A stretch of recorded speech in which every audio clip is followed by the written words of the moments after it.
नमस्कार दर्शक बंधु ओडिया जेएफटी चैनल तरफ दीपावली अवसर पर आपण मानक अनेक अनेक शुभकामना। वीडियोटी जीडीएस रो डाउट क्लियर वीडियो पार्ट 7। एई वीडियो रे मु आपनको जीडीएस सिलेक्शन मेसेज ऊपर किछि कहबाकू चाहूची जेपरि आपण कोनोसी फ्रॉड रो शिकार नहुंतु, कारण बहुत पिला जीडीएस रिजल्ट को नै फ्रॉड मेसेज करी पिला मानको हैरान करचंती। ताले आपण माने केमिति जानिबे मेसेज टी फ्रॉड ना ऑफिशियली सब किछि ए वीडियो माध्यम रे आपण माने जानि पानिबे। तो चैनल को एपर्यंत यदि सब्सक्राइब करनाहंती ताले चैनल को सब्सक्राइब करंतु, ता सब बेल आइकन को प्रेस कर दिंतु, जहाँ फल जीडीएस रिलेटेड समस्त डाउट क्लियर वीडियो नोटिफिकेशन आपण माने पाई परिबे।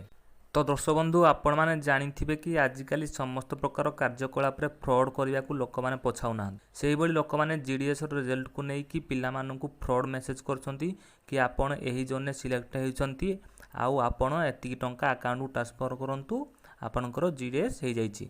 ताले मु समस्त को एठी कहि रखिबी जे आंबे माने फ्रॉड मेसेज बोली केमिति जानिबा, कारण बहुत पिला अच्छा किसी जापारना आउ रंग स्टेप नहीं निजे पछरे हैरान पड़ुछंती। जो मैंने जीडीएस ओडिशा सर्किल 2060 पद पे आवेदन करछंती से माने वीडियो को भलसे देखंतु आ फ्रॉड रु वंचित हुंतु।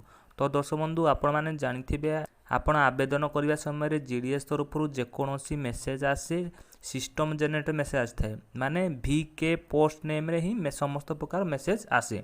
एटा होची ओडिशा जीडीएस रो सिस्टम जेनेरेटेड मेसेज आउ एही वीके पोस्ट नेम रु ही समस्त प्रकार मेसेज आपन को आसी थाए।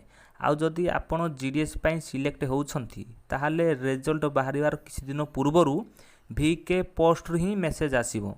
जदि अन्य कोनोसी नेम रु आसे ताहाले आपण जानिबे जे एटा फ्रॉड मेसेज आउ आपणको सह फ्रॉड हेउची। आ फ्रॉड मेसेज रे से माने मेसेज करछंती कि आपण एही जोन पई सिलेक्ट हेइछंती आउ एही अकाउंट को एतिकी टंका ट्रांसफर कर दियन। एमिति फ्रॉड मेसेज थारु दूर रहंतु दर्शक बंधु। तो दर्शक बंधु एही छोटिया इन्फॉर्मेशन टी थिला एई वीडियो रे। आशा करूची वीडियो टी इन्फॉर्मेटिव सो हेल्पफुल हेतिबो। जदि हेल्पफुल होइथाय ताले गोटे लाइक सो वीडियो को सांग मानक सह शेयर करंतु जेपरि आपनको सांग माने मध्ये कोनोसी फ्रॉड रो शिकार न हुंतु। तो जदि चैनल को सब्सक्राइब नहंती चैनल को सब्सक्राइब रखंतु। Thank you.